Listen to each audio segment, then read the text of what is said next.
Bonjour, aujourd'hui nous allons équilibrer des équations de réactions chimiques. Restez avec moi, nous allons nous concentrer sur les réactions de synthèse aujourd'hui. Vous êtes-vous déjà demandé comment est-ce qu'on équilibre des équations chimiques, surtout des réactions de synthèse? Alors, moi je vais vous dire que le secret le plus important, c'est que on doit suivre la loi de la conservation de la masse. Voyons voir qu'est-ce que ça veut dire. Ça veut dire que la masse des réactifs doit être égale, et je vais mettre un petit S ici et ici, la masse des réactifs doit être égale à la masse des produits. Alors vous allez dire, qu'est-ce que c'est qu'une réaction de synthèse? Une réaction de synthèse est lorsque vous avez un produit chimique et un deuxième. Et qu'est-ce qui va arriver? C'est qu'ils vont se placer ensemble pour former quelque chose de nouveau. Un exemple de cela, pour ceux qui aiment Minecraft, voici un enderman.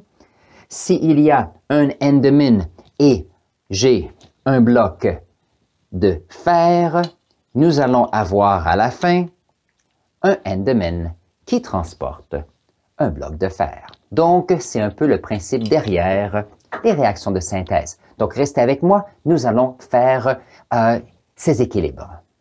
Nous allons donc équilibrer des réactions de synthèse. Alors, lorsqu'on a parlé de la conservation de la masse, ça veut dire que la masse des réactifs doit égaler la masse des produits. Mais ce qui est intéressant, c'est, vous allez dire, comment est-ce qu'on fait ça? Ici, c'est une question de mathématiques. On veut s'assurer qu'il y a le même nombre d'atomes d'un côté d'un certain type d'élément et ça égale le même nombre d'atomes de l'autre côté. Donc, voyons un exemple. Si nous avons le fer ici, nous avons un atome de fer. Donc, prenons ici le verre. On a un atome de fer et on a deux atomes d'oxygène. Et si on regarde de l'autre côté, nous avons deux atomes de fer et nous avons trois atomes d'oxygène. Donc, on peut voir ici que la loi de la conservation de la masse n'est pas satisfaite parce qu'il y a ici deux fois plus de fer de l'autre côté que des réactifs et il y a plus d'oxygène dans les produits que les réactifs. Donc, à quelque part, il va falloir s'arranger pour que ça fonctionne. Alors, pour faire cela, c'est de l'essai et erreur. Donc, je vais commencer et avec le temps, vous allez voir comment le principe fonctionne. J'ai deux fers ici, alors moi je me dis, qu'est-ce qui arriverait si je mettais deux fers là?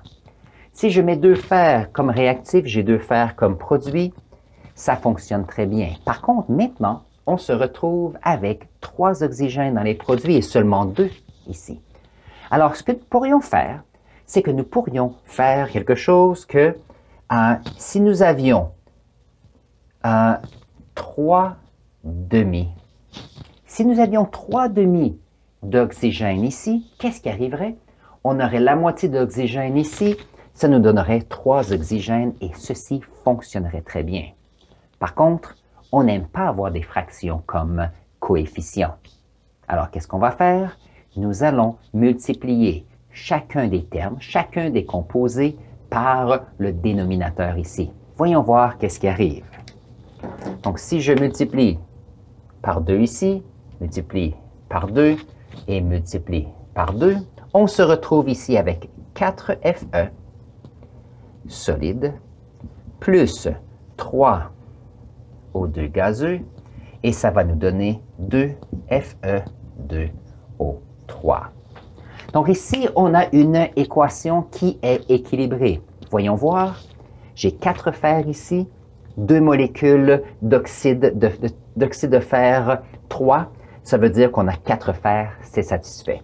On a ici 3 molécules d'oxygène, ça veut dire qu'on a ici 6 oxygènes et ici on a aussi 6 oxygènes. Donc, la loi de la conservation de la masse est satisfaite.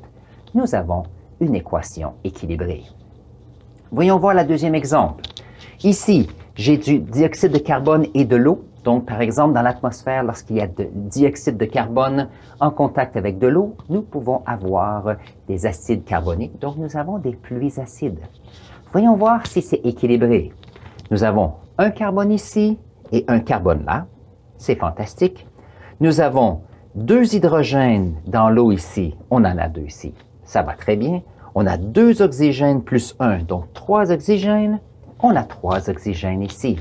Donc, cette équation ici est déjà équilibrée. Donc, ça veut dire que si on a une molécule de dioxyde de carbone et une molécule d'eau et on les met ensemble, on a une molécule d'acide carbonique. C'est aussi simple que ça. Un autre exemple. Si nous avons ici un monoxyde d'azote en contact avec l'oxygène, un oxygène qui est gazeux, voyons voir ce que nous avons. Nous avons ici un azote et nous avons 3 oxygènes. Et ici, nous avons un azote et 2 oxygènes. Alors, voyons voir. Point de vue azote, ça fonctionne très bien. Par contre, nous avons,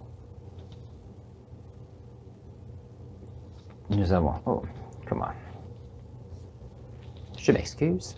J'ai seulement 2 oxygènes ici. Oh, plus 1, comment? On a 3 oxygènes en total et ici, j'en ai seulement 2. Hello. Alors ici, ce n'est pas équilibré. Donc, je dois trouver une façon de pouvoir ajouter des oxygènes de ce côté-ci. Comment est-ce que je vais faire ça? Donc, si j'ai besoin de plus d'oxygène de ce côté-ci, qu'arrive-t-il si je mets un 2 ici? Si je mets un 2 comme coefficient. Donc, ces nombres ici qui sont devant sont des coefficients, comme en mathématiques. Nous avons ici, nous avons 2 azotes et 4 oxygènes.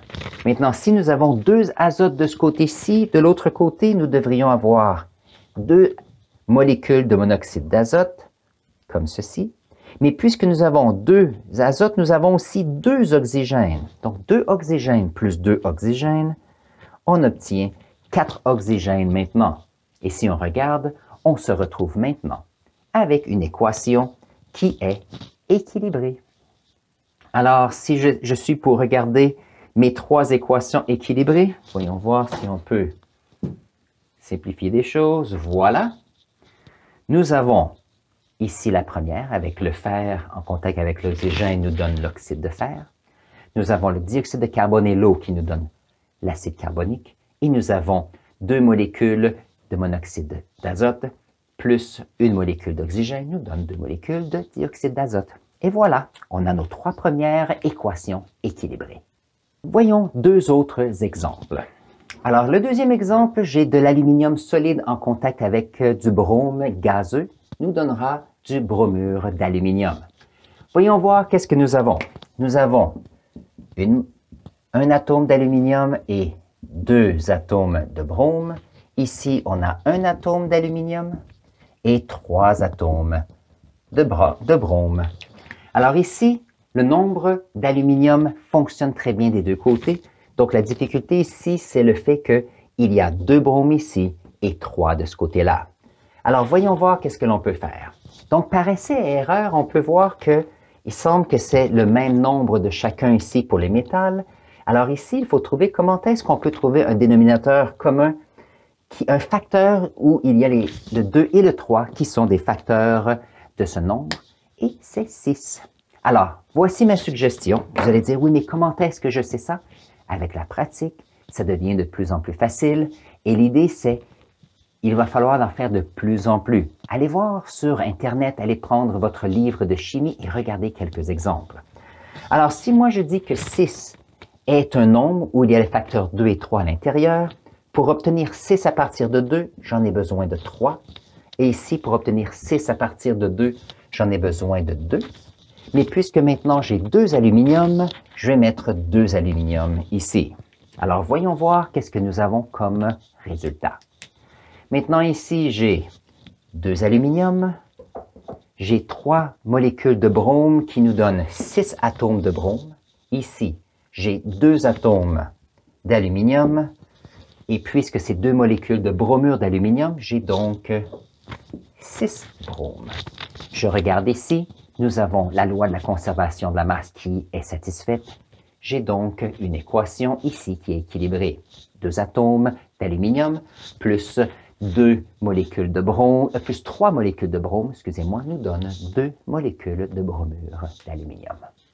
Ici, mon cinquième exemple nous donne un oxyde de sodium, plus de l'eau liquide nous donne un hydroxyde de sodium qui est aqueux. Voyons voir comment peut-on équilibrer cela. Ici, j'ai 2 atomes de sodium, j'ai 2 atomes d'hydrogène et j'ai 2 atomes d'oxygène. Ça va bien.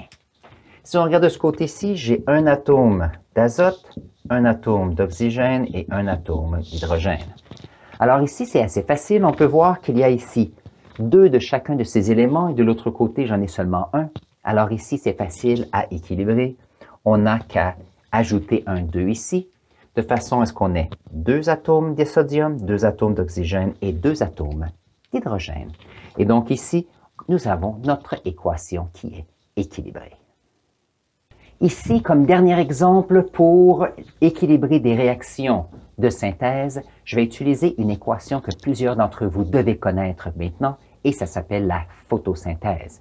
Alors, qu'est-ce qu'on a ici? On a de l'eau qui, en contact avec le CO2 et l'énergie du soleil dans les chloroplastes, on a la formation de glucose et d'oxygène. Maintenant, on appelle ça de la photosynthèse car on a des petites molécules qui vont en former une plus grosse.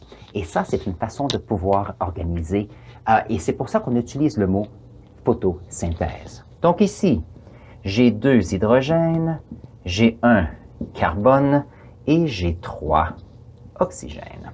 Donc, c'est ce que j'ai ici. De l'autre côté, j'ai 12 hydrogènes, j'ai 6 carbone et j'ai 8 oxygènes. Alors, on peut voir qu'il y a une grande différence ici en ce qui concerne le nombre d'atomes de chaque côté. La loi de la conservation de la masse n'est pas satisfaite. Comment est-ce qu'on peut faire pour résoudre ceci? Voyons voir. Quelque chose qui est intéressant, c'est qu'il y a un carbone ici et ici, il y en a 6. Alors, commençons par cela. Si nous mettons, changeons de couleur, si nous mettons 6 carbones ici, ça nous permet de pouvoir avoir 6 carbones ici. Ça veut dire que les carbones sont satisfaits. Autre chose intéressante, il y a 12 hydrogènes et ici, il y en a 2. Alors, si j'étais pour avoir 6 molécules d'eau, maintenant, je me retrouve avec 12 atomes d'hydrogène qui égale 12 atomes d'hydrogène. Donc, la seule chose qui me manque maintenant, c'est l'oxygène.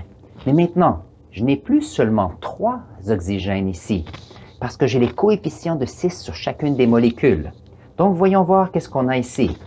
J'ai ici 6 molécules d'eau qui nous donnent 6 oxygènes, et on a 6 molécules de dioxyde de carbone qui nous en donnent 12. 12 plus 6 nous donne 18 oxygènes. Maintenant, regardons de l'autre côté. Nous avons déjà 6 oxygènes dans celui-ci, donc 18 moins 6, je dois avoir 12 oxygènes de plus de ce côté-ci. Ce qui est intéressant, c'est que nous avons maintenant ici notre molécule d'oxygène. Si nous en avons 6 ici, ça nous permet d'avoir un nombre total de 18, car 2 fois 6 donne 12, plus 6 donne 18. Et donc, nous avons notre équation de la photosynthèse dans les plantes, et cette réaction chimique est maintenant équilibrée. Alors sur ce, j'espère que vous avez aimé notre vidéo ici. Si vous avez la chance, j'ai une autre vidéo juste ici qui va vous montrer d'autres aspects. Tiens, je vais vous diriger vers une vidéo qui parle de la photosynthèse et comment est-ce que ça se fait à l'intérieur de la feuille. Donc, allez voir la vidéo ici. N'oubliez pas de cliquer pour vous abonner à cette chaîne et on se voit à l'autre vidéo. Au revoir.